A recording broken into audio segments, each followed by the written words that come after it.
Welcome to This Explainer. Okay, today we are looking at something that, let's be honest, usually puts people right to sleep, an official government planning document. But as we dug into Uganda's National Physical Development Plan, we realized it's actually, well, it's literally a treasure map for your economic advantage. You know, most people look at these dense bureaucratic texts and their eyes just glaze over. But if you know how to read them, you are looking at the exact spatial roadmap for where billions of dollars are going to flow over the next 2 decades. So let's dive right in by asking the ultimate strategic question. If you had the government's exact blueprint for the next 20 years, how would you position your investments today? Seriously, imagine having the cheat codes for real estate, infrastructure, and agricultural development way before the rest of the market even catches on. That is exactly what we're unpacking here. We aren't just looking at what's going to be built. We're focusing on how you can actually use this information to get a massive leg up on anyone who doesn't have this level of insight. Here's the agenda for today. 1. Unpacking Uganda's Vision 2040. 2. The Future Transport Network. 3. Expressways and agriculture zones. 4. The rural consolidation shift. And finally, 5. Finding your economic advantage. Let's get right to it. Section 1.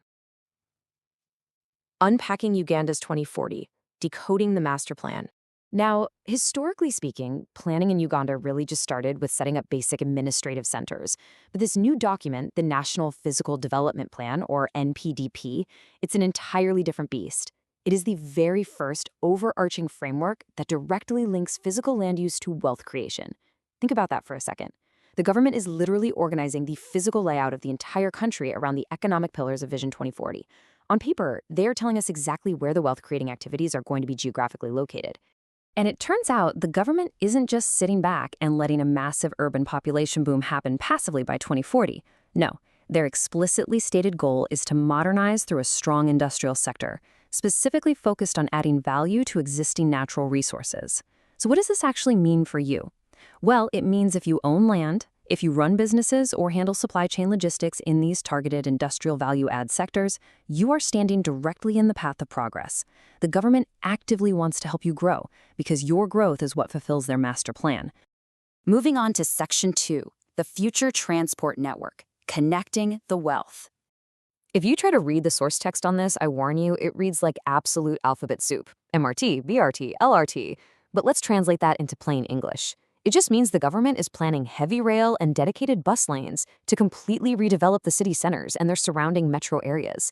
They're building mass rapid transit systems to funnel millions of people daily right into the central business district. And for an investor, that spells massive real estate and retail opportunity. I mean, foot traffic is retail gold, right? Properties located near these future transit hubs are practically guaranteed to see exponential spikes in valuation. Now, the master plan explicitly states they're creating a hierarchical road network that is integrated directly with land use. Guys, this is the golden ticket right here. They aren't just arbitrarily laying down asphalt.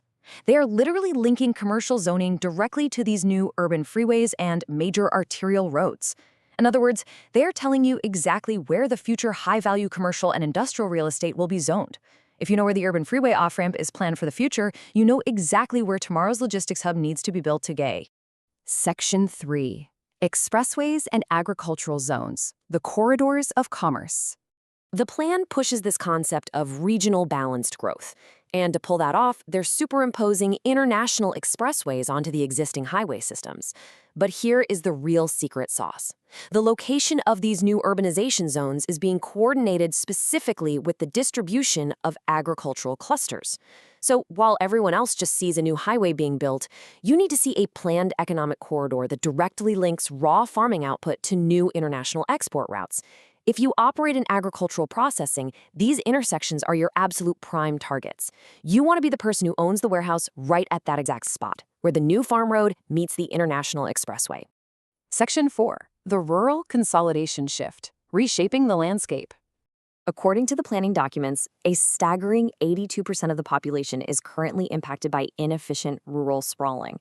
That is a massive chunk of the demographic, just spread out in ways that make providing basic utilities, infrastructure, and industrial scale incredibly difficult. And the government fully recognizes this as a huge roadblock to their economic goals. So, to fix this 82% problem, the government is explicitly aiming to transform these scattered rural settlements into what they are calling consolidated blocks. They want to allow for the actual consolidation of land.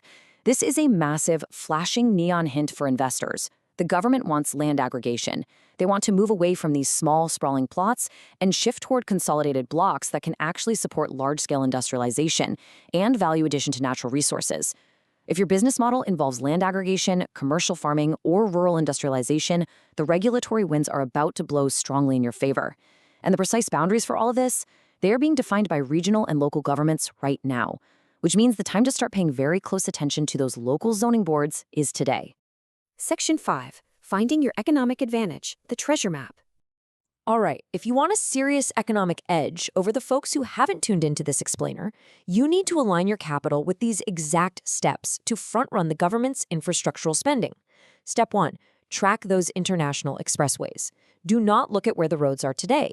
You have to look at where the expressways are planned for 2040. Step 2. Target the agricultural clusters that sit right along those new expressway routes, because that is exactly where the government wants to put industrial value-add facilities. And step 3, anticipate the land consolidation blocks in the rural areas and the new MRT hubs in the urban centers. You want to position your real estate portfolio to intersect directly with these planned hubs of human and economic traffic. The spatial roadmap for Uganda's wealth creation has literally been handed to you. The zoning, the transport arteries, the agricultural consolidation blocks, it's all right there in the National Physical Development Plan, just waiting for those who know how to read between the lines. You now know exactly how the board is going to be set up over the next 20 years. The blueprint for the next 2 decades of wealth creation is already written, and the government has placed its bets. So the only question left is this: will you be the one building the future or just paying rent in it?